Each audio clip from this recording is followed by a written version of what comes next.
मुहर्रम को जो वाक़या रूनुमा हुआ है, इसका आगाज सन 60 हिजरी को जिलहिज्जा के इब्तिदाई अय्याम में हुआ कि हजरत हुसैन रजी अल्लाह ताला अन्हो को पता चला कि हजरत अमीर मुआविया रजी अल्लाह ताला अन्हो की वफात हो गई है। वो अमीर मुआविया जिसकी बैत खुद हुसैन ने कर रखी थी। सुना जरा बात, आज इंशाअल्लाह मसला समझा के जाऊंगा। वो मुआविया जिसकी बैत खुद हुसैन ने की हुई थी, हुसैन ने भी की थी, जिसकी बैत उसके भाड़े भाई हजरत हसन ने भी की हुई थी, वो मुआविया फौत हुए। और जाकिर, वाइज और हमारे अनपढ़ मौलवी भी हजरत मुआविया का नाम लेते हुए हिचकिचाते हैं, उन पर दुश्मनाम देते हैं। उनसे जाके पूछो कि जाओ, हम तो साबित कर रहे हैं सिद्दीक और फारूक और उस्मान की खिलाफत को, लेकिन अगर तुम हमसे पूछते हो तो हमको ये बतलाओ कि मसला सिर्फ सिद्दीक, फारूक और उस्मान का नहीं, बल्कि तुम्हारे दो मासूम इमामों ने तो हजरत मुआविया की इमामत को भी माना हुआ है, हजरत मुआविया की खिलाफत को भी तस्लीम किया हुआ है। और अगर मुआविया की खिलाफत गलत थी तो सन 40 हिजरी से लेकर सन 60 हिजरी तक 20 साल के तवील अरसे में हुसैन ने मुआविया की खिलाफत को चैलेंज क्यों नहीं किया? बतलाओ। 20 साल मुआविया की खिलाफत को जनाबे हुसैन ने रजी अल्लाह ताला अन्हुमा कबूल किए रखा, एक लफ्ज जुबान से नहीं कहा। और हवाला सुन्नियों की किताब का नहीं, हवाला शिया किताब रिजाले कशी का करबला के अंदर शियों ने किताब छपवाई है, 3री सदी हिजरी, आज से 1200 साल पहले का मुसन्नफ है। और दूसरी किताब हयातुल कुलूब मुल्ला बाकिर मजलिसी ईरानी की, जो ईरान के शिया प्रेस ने छापी, उसका हवाला है। दोनों किताबों के अंदर लिखा है कि हजरत हसन रजी अल्लाह ताला अन्हो ने जब हजरत मुआविया रजी अल्लाह ताला अन्हो से सुलह की तो शराइत तय हुई। उसके बाद हजरत मुआविया रजी अल्लाह ताला अन्हो ने हजरत हुसैन की शराइत को तस्लीम किया, हजरत हसन की शराइत को तस्लीम किया।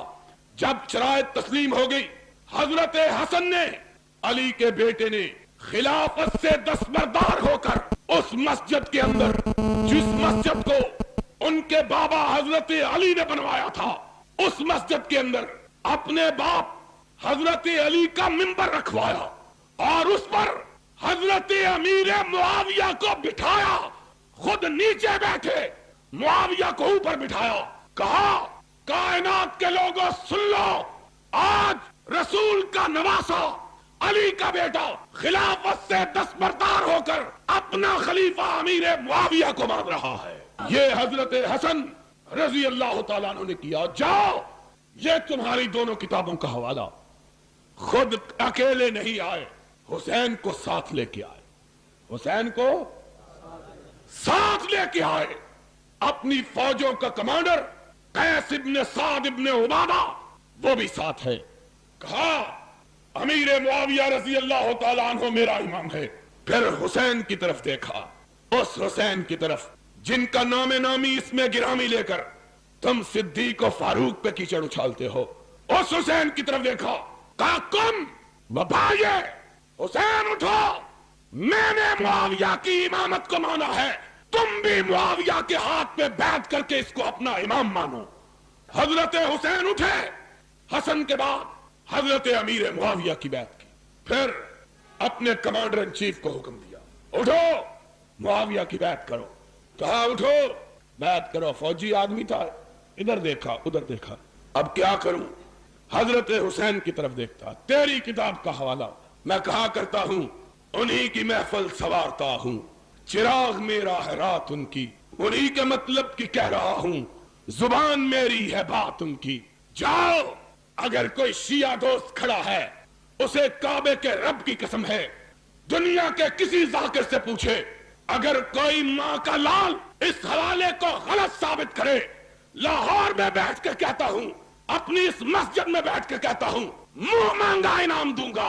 और अगर हवाला सच्चा या अपनी किताब को आग लगा दे या अपने बातिल अकीदे को आग लगा दे, एक बात को मान, या अपना अकीदा छोड़ दे یا اپنی کتابوں کو چھوڑ دے. تیری کتابوں کے اندر لکھا ہے کہ قیس ابن سعد ابن عبادہ نے حسین کی طرف دیکھا. کیا کروں؟ معاویہ کھڑا ہے سامنے جس کے خلاف جنگیں لڑتا رہا ہوں. آج اس کے ہاتھ پہ کیسے بیعت کروں؟ حسین کی طرف دیکھا. حسین نے پلٹ کے جواب دیا تیری کتاب کا والا. قم فبایع فإنہ امامی. اٹھا کیس، میری طرف کیا دیکھ رہے ہو؟ اور جس کے ہاتھ پہ حسن و حسین نے بیعت کی وہ پوری کائنات کا امام ہے. دنیا کا کوئی شخص اس کی امامت کو مانے بغیر رہ سکتا نہیں. قم فبایع فإنہ امامی. اور جس کو تیرے دو معصوم اماموں نے امام مانا ہے تو اس کا انکار کرنے کی جرات کیسے کرتا ہے؟ ان کے خلاف کیسے بات کرتا ہے؟ یا سیدھی طرح بات کہے کہ تجھ کو اس بات کا علم ہے جس کو تیرے اماموں کا علم نہیں تھا، اور تو یا کہے کہ تو حق پر ہے اور تیرے امام حق پر نہیں تھے. معاذ اللہ. پھر وہ عقیدہ عصمت کا باقی رہتا.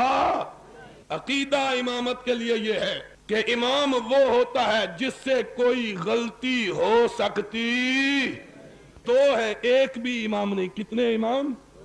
ایک حسن اور دوسرا، دونوں نے بیعت کی. تو بات یہ کہہ رہا تھا سن 60 ہجری میں، اور باتیں بتلاؤں تو پھر سن لو. آج تعلق کا عالم یہ تھا. آج باتیں کرتے ہیں مروان کی، عبد الملک کی اور حضرت امیر معاویہ کی. جاؤ اپنی کتابوں کو اٹھا کے دیکھو. 20 سال حضرت معاویہ رضی اللہ تعالیٰ عنہ نے حکومت کی ہے. کتنے سال؟ 20 برس بلا شرکت غیرے حکمران اور خلیفۃ المسلمین اور امیر المومنین رہے ہیں. حسین بھی ان کی رعایا اور حسن بھی ان کی رعایا. بس رعایا. جا اپنی کتابوں کو اٹھا کے دے. تیرا مرزا عباس قمی منتہی المقال میں ملا باقر مجلسی جلاء العیون میں لکھتا ہے کہ جب تک نمازیں امیر معاویہ کے مقرر کردہ گورنر مدینہ مروان کے پیچھے پڑھتے رہے، حسن بھی حسین بھی نمازیں کس کے پیچھے پڑھتے رہے؟ امیر معاویہ کے قائم کردہ گورنر مدینہ مروان کے پیچھے. آج باتیں کرتے ہیں مروان ایسا اور امیر معاویہ ایسا. اگر امیر معاویہ ایسا ہوتے تو حسن اور حسین کو امیر معاویہ سے وظیفہ لینے کی ضرورت نہ تھی، اس کو جائز نہ سمجھتے اور ان کے خلاف جہاد کرتے، خروج کرتے، باہر نکلتے، تلوار بے نعم کرتے. 20 سال کے طویل عرصے میں ایک دفعہ 20 سال کے طویل عرصے میں ایک دفعہ بھی حضرت امیر معاویہ کے خلاف زبان شکوہ کو حرکت. آج یہاں مسئلہ کفر و اسلام کا بنا لیا ہے. کافر مسلمان، تیرے کہنے سے نہ کوئی کافر ہوتا ہے نہ تیرے کہنے سے کوئی مسلمان بنتا ہے. کون کافر کون مسلمان؟ میرا عقیدہ یہ ہے جس کے ہاتھ پہ حسن و حسین بیعت کرے وہ کبھی کافر ہو سکتا؟ میرا تو تیرے اماموں کے بارے میں یہ عقیدہ ہے، اور تیرا اپنے اماموں کے بارے میں عقیدہ کیا ہے کہ امام اور معصوم ہوتے ہوئے بھی انہوں نے کافروں کی بیعت کر لی تھی. کچھ خدا کا خوف کرو. ابھی بتلاؤں گا تعلقات. تو بات یہ ہو رہی تھی سن 60 ہجری میں حضرت امیر معاویہ رضی اللہ تعالی عنہ کا انتقال ہوا. 40 ہجری میں حضرت حسن رضی اللہ تعالی عنہ ان کے ہاتھ پر بیعت کر کے خلافت سے دستبردار ہوئے، اور 20 سال حضرت معاویہ نے بلا شرکت غیر حکومت کی. کسی نے ان کی خلافت اور امامت کے خلاف کبھی زبان شکوہ کو حرکت